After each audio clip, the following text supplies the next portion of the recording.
Wait, so you mean to tell me that you as a founder are already posting content? You've already done the hard thing? But now your content just feels misaligned, a little bit scattered, not really in tune with where you want your business to go? Well, this video is for you. This is not about posting more in 2026. It's about rebuilding your content strategy so that it actually supports your business. In this video, I'll show you exactly how I would revamp and really rebuild my content strategy for 2026 as a founder. And I'll walk you through an exercise that we use internally at VFactor Social in our agency that truly will change absolutely everything for you if you do it right.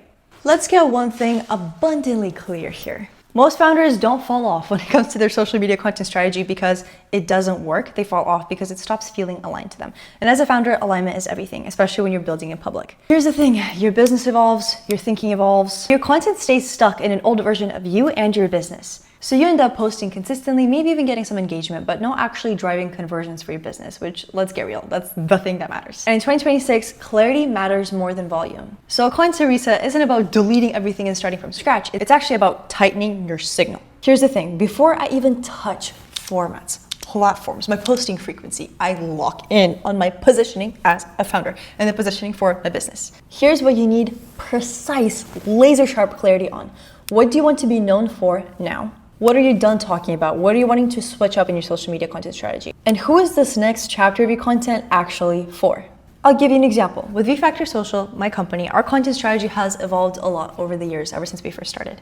At first, we were just a social media marketing agency. And then slowly but surely, through our experience and the kind of clients that we work with, we narrowed it down to specifically working with founders who are building in public, who have strong personal brands and thus want to grow their personal brands, thus growing their business. So we stopped talking about influencer marketing. We stopped talking about social media trends or hacks or hashtags or those tactics that don't apply to our ICP, ideal client profile, anymore. And this next chapter is for talking to established founders who actually have a business, who are not in beginner mode anymore. And all they're looking to do is activate social media content as this next visibility engine for their business. Here's a quick exercise for you. Let's call this the signal reset. What you're gonna do is write one sentence. If someone discovered my content today, what should they immediately understand about me? And if the sentence for that feels unclear, your content will too.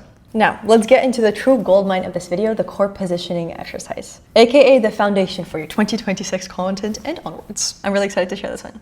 So the thing is, if you're already posting and you're already active on social media, this video is for you. You do not need to guess your ICP or ideal client avatar or client avatar, but let's refer to this as ICP for now. And before I walk you through this process, I just want to let you know that this will be available to you, this resource, let's call this the SOP. It'll be available to you for free in exchange for subscribing to our newsletter for VFactor Social, where we share the relevant marketing information and social media information for founders like you. As soon as you subscribe, you'll get this delivered straight in your inbox. Step A is to collect real audience data. You're going to be opening your DMs, comments, replies, emails, anywhere where your audience has messaged you. You're going to be screenshotting everything where someone asks you a question, thanks you, shares a struggle, or maybe even emotionally reacts to your content. This only works if you're already posting. Think of this as raw and unfiltered market research. Step B, you're going to be building an audience insight bank. And this is so valuable. When I started doing this for VFactor Social, also for my personal brand, everything really just transformed and making content became a lot easier. You're going to take those screenshots, you're going to upload it into ChatGPT or an AI of your choice that knows the most about you and your business, and you're going to be analyzing them one by one. And once again, in the description of this video, you'll find the exact link to sign up for a newsletter. Well, you will get this as a freebie, a gift from me to you. Via the prompts that I'll share with you in the SOP, you're going to be extracting direct quotes, emotions behind the quote, the pain point, the limiting belief, the hidden fear, and also the content opportunity that comes with it. So essentially, instead of thinking of what kind of content does my audience want to see in 2026, you're going to be knowing exactly what kind of content you can create based on their real struggles and their real pain points. No more creating content from assumptions, creating content from real signal. And then you're going to be taking those insights and turning that into hooks and content ideas. Think of it like a hook bank. We all know that for social media content, the first 3 seconds are the most important by far, because that's actually when you hook someone and grab their attention. So you'll be sharing all those insights that we gathered from your audience into hooks, angles, and content themes, so that your hooks now speak the exact language of your audience. I was watching a video by Alex Ramosi, and he actually said it best. If you find a way to describe your audience's problem better than they could describe it, they automatically assume that you can solve it for them. Which, what does that mean for us? Conversions, inbound, authority building, visibility, actually connecting to your audience. Now, step 2 for rebuilding your content strategy, you're going to be shifting from just simple content buckets to signal roles. Most founders organize content as 1, educational, 2, personal, 3, promotional. Educational content is 3 hooks that you need to try in 2026. Personal content is, when I was first starting out, nobody believed in me. Promotional content is, Black Friday's coming up, everything's 30% off. But this is not actually true to how people experience content, not on a neuroscience level and just not on a consumptual psychological level. In 2026, we're going to be organizing content by the role that it serves. 1, content that establishes authority. 2, content that pre-qualifies demand. And 3, content that builds trust. Authority is established by your credibility and your experience. If you are a fitness coach and you've been in the fitness industry for the past 20 years, congrats. That's a key authority piece that should be woven in throughout your content. Trust content can be closely linked to personal content.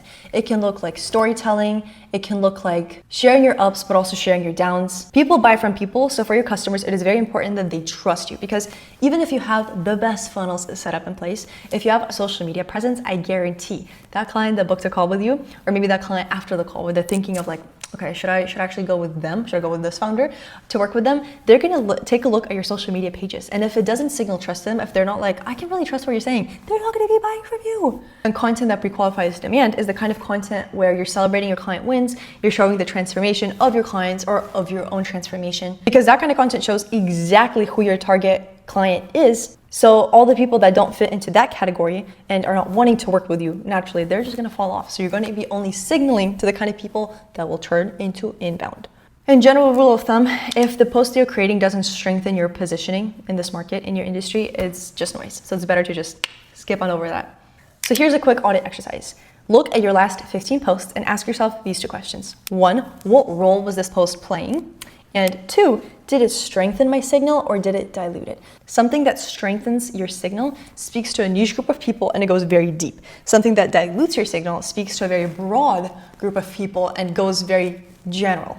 Step 3, we're going to be rebranding through the narrative, not through the aesthetic. Here's the thing, when founders say they want to rebrand, they usually just mean aesthetics. Like, we're going to change up our fonts, we're going to be changing up our colors, we're going to be changing up our visuals. But the thing is, the real rebrand happens at the narrative level. Rebranding your content means these 3 things: what you emphasize, changing what you repeat, and changing what you stop explaining. So as this narrative anchor exercise, write down 3 beliefs that you want to be known for, 3 problems you want to be able to explain better than most, and 3 things you no longer need to explain. Like, for example, for Refactor Social, the thing that we no longer need to explain because we work with personal brand founders is why social media is important for your business. Like, this is granted. Everyone who works with us, they know that they need this. They're just selecting who they're actually going to be working with. Step 4, design a content strategy that actually matches your capacity.